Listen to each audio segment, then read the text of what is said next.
क्या आप जिंदगी से बेजार हैं? एक सर्वे की रिपोर्ट है और वो सर्वे बड़ा क्लियर कहता है कि 65% पाकिस्तानी किसी ना किसी नफ्सियाती आर्जे का शिकार हैं। और जो बहुत कॉमन नफ्सियाती आर्जा पाकिस्तानियों में पाया जाता है वो है डिप्रेशन, एंजाइटी, पैल्पिटेशंस। पाकिस्तान में क्योंकि हालात ऐसे हो चुके में हैं, महंगाई अरूज पर है, लोगों से अपने घर नहीं चलाए जा रहे, बिजली के बिल नहीं दिए जा रहे, खर्चा बर्दाश्त नहीं हो रहा, बच्चों के स्कूलों की फीसें बर्दाश्त नहीं हो रही, रियासत किसी चीज की जिम्मेदार नहीं है। मतलब रियासत is not even bothering education, इलाज, कुछ भी नहीं। बाहर की दुनिया में, यूरोप में ये होता है जब इंसान पैदा हो जाता है रियासत उसे गोद ले लेती है, बूढ़ा हो जाता है और ज्यादा गोद ले लेती है, या बूढ़ा हो जाता है तो कब्र में जाए, पैदा हो जाता है तो वो माँ बाप के लिए मुसीबत जब तक बड़ा होकर खुद कमाने ना लग जाए, खुद कमाने लग जाए तो उसकी ज़िंदगी फिर एक इन बिजली के बिलों में, 2 वक्त की रोटी पूरी करने में, बच्चे, ये सारा तबाह हो जाता है। इसी नतीजे में पाकिस्तानियों की अक्सरियत ओवरसीज़ बैठी है और वो तरह तरह की डिप्रेशन, एंग्जाइटी और परेशानियों का शिकार है। और इस कदर परेशानियों का शिकार है कि वो अनएक्सप्लेनेबल है, बताया भी नहीं जा सकता कि वो किस कदर परेशानियों का शिकार है। ऐसे में 65% पाकिस्तानी नफ्सियात की बीमारी का शिकार है। अच्छा, ये बीमारियां हैं क्या जो हमें अंदाजा ही नहीं है?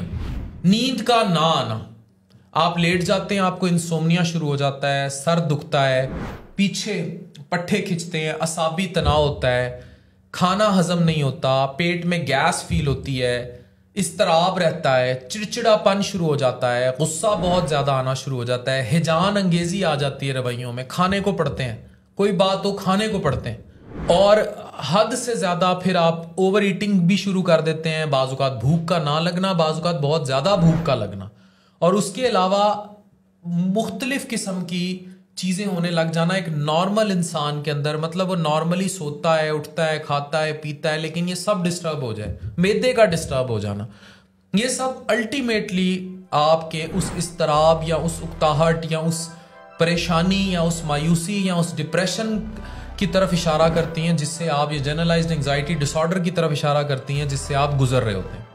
अब अफसोस के साथ कि लोग पाकिस्तान में साइकेट्रिस्ट की ज़रूरत या स्पेशली साइकोलॉजिस्ट की ज़रूरत को नहीं समझते। बहुत सारे लोगों को आर्जा होता है, हाथ धोते रहते हैं, किताबें गिनते रहते हैं, दरवाजे बार बार चेक करते हैं, इसे ऑब्सेसिव कंपल्सिव डिसऑर्डर कहते हैं। ये बड़े हाई IQ का डिसऑर्डर होता है, लेकिन लोग इसको भी बीमारी नहीं गर्दानते। अच्छा, अब फिर क्योंकि एक मिथ है कि पागलों के डॉक्टर के पास जा रहा है, लोग साइकेट्रिस्ट को रुजू नहीं करते, लोग और वे आउट्स ढूंढते हैं। क्या ढूंढते हैं? गैस हुई जा रही है, कार्बोनेटेड ड्रिंक्स का इस्तेमाल ज्यादा शुरू कर देंगे, बोतलें ज्यादा पीनी शुरू कर देंगे, गैस तो नहीं जाएगी, चर्बी जरूर जिस्म पे आ जाएगी, मोटे हो जाएंगे, और ज्यादा डिप्रेशन एंग्जाइटी में जाएंगे। फिर लोग जो इर्द गिर्द के आपको कहना शुरू कर देंगे, सोशल मिथ्स पड़ जाएंगे। फिर ये जो मुकाबलेबाजी का रुझान है, साथ वाले ने गाड़ी ले ली, तुम्हारे घर क्यों नहीं है, उसके घर फ्रिज आ गया, तुम्हारे घर क्यों नहीं है। और फिर बेगमात भी ये नहीं सोचती कि ओवर ड्यू स्ट्रेस अगर मर्दों पे डाला जाएगा, अगर आपकी जेब इजाजत नहीं देती तो आप अपने बच्चे को सस्ते स्कूलों में पढ़ाएंगे, आपकी गाड़ी नहीं अफोर्ड कर सकती तो आपने बाइक या साइकिल पर गुजारा करना है, आपके घर 2 वक्त की रोटी पूरी करना मुश्किल हुआ है तो आपने हालात को उस हिसाब से टेपर करना है और सेटल करना है। लेकिन हमारे यहाँ इन चीजों को नहीं समझा जाता। जब नहीं समझा जाता तो ओवर ड्यू स्ट्रेस आता है, फिर आपस में नाचाकियां छोटी छोटी बातों पे, फिर सोशल मीडिया का दौर है, अफेयर्स, मर्दों के अफेयर्स और औरतों के अफेयर्स, इवन शादीशुदा औरतों के अफेयर्स, इनकी वजह से भी घर तबाह हो रहे हैं। फिर शक बीवियों का ओवर शक करना, मर्दों का बाहर इन्वॉल्व रहना अपनी बीवी को, बिल्कुल ही जितनी बेहयाई फैलती जा रही है उतनी फिर ये ट्रेंडिंग भी आम होती जा रही है कि आप बाहर की औरतों पे ज्यादा ध्यान है लोगों का, वो घर की औरत की तरफ ध्यान नहीं देते। ये भी जहनी अमराज की एक बहुत बड़ी वजह है। जब इन चीज़ों को नहीं सोचा जाता, इन चीज़ों को नहीं समझा जाता तो चीज़ें ख़राब होती हैं और अल्टीमेटली एक वक्त ऐसा आता है कि आप जहनी तनाव का शिकार हो जाते हैं। अब आपने इससे निकलना इस तरह है कि सबसे पहले तो आप अच्छा, फिर मनफी सोच जो है, ये भी बहुत बड़ा प्रॉब्लम है। मनफी, नेगेटिव थॉट, बिल्कुल नेगेटिव, हर बात में नेगेटिव। वो एक काम नहीं होना, वो देखो फ्रिज ले आया, उन्हें करप्शन की होएगी, वो देखो दफ्तर च लग्या है, पैसे खांदा होएगा, देख ले उसकी बेटी की शादी वहां होगी, उहदे नाल लठन लगी सी। कोई भी बात होगी, मनफी पहले सोचेगा, मुस्बत बाद में सोचेगा। ये भी ज़हनी मरीज की निशानी होती है कि वो मनफी पहले सोचता है, मुस्बत बाद में सोचता है। तो जब इस तरह की चीजें होंगी तो चीजें खराब होती चली जाएंगी। चीज़ें बर्बाद होती चली जाएंगी और चीज़ें कभी भी ठीक नहीं होंगी। तो हमें ये बातें सोचनी होंगी और हमें समझनी होंगी कि और इनका अब हल क्या है। पॉजिटिव लाइफस्टाइल, एक्सरसाइज करें, अपने आप को टाइम दें, नींद पूरी करें, फैमिली के साथ टाइम स्पेंड करें, अपने काम को ओवरड्यू सवार ना करें, कोलैटरल काम करें, अपने आप को मसरूफ रखें। एक जो भी आपने इख्तियार किया हुआ पेशा उसका कोलैटरल कुछ सीख के करें, कुछ भी कोलैटरल करें। तो जब आप ये सब करेंगे, ये करने के काबिल हो जाएंगे, तो जिंदगी में इतनी मुस्बत तब्दीलियां आएंगी कि ऑटोमेटिकली डिप्रेशन सब लाइम हो जाएगी। औरतों को बाजुकात बड़ी सुयर डिप्रेशन चलती है, घर बैठ के कुड़ती रहती हैं, काम कर लेती हैं, फिर कुड़ती रहती हैं, खाई जाती हैं, मोटी हो जाती हैं, फिर कुड़ती रहती हैं। तो जब ये सारी चीज़ें होंगी तो तबाही होगी।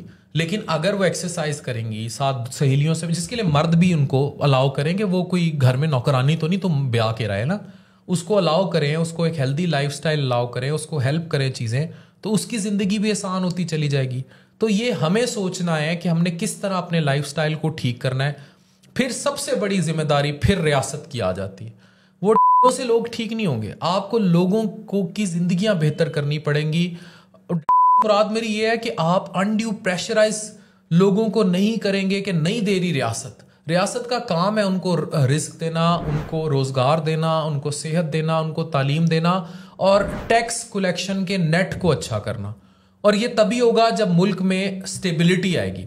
और जैसे ही मुल्क में पॉलिटिकल स्टेबिलिटी आती है, फिर रियासतें आगे चलती हैं, फिर रियासतें फलाही बनती हैं। और जब फलाही बनती हैं तब वो यूरोपियन या एटलीस्ट तुर्किश लाइफस्टाइल पे आती हैं, जहां आप उनकी तालीम रोजगार की अमीन बनती हैं, नए मौके लेके आती हैं, आबादी के कंट्रोल पर काम करती हैं, और तब रियासतें बेहतर हो जाती हैं। तो रियासतें कभी भी जो है इस तरह नहीं ठीक हो सकती कि वो जिम्मेदारी से मुबर्रा हो जाएं।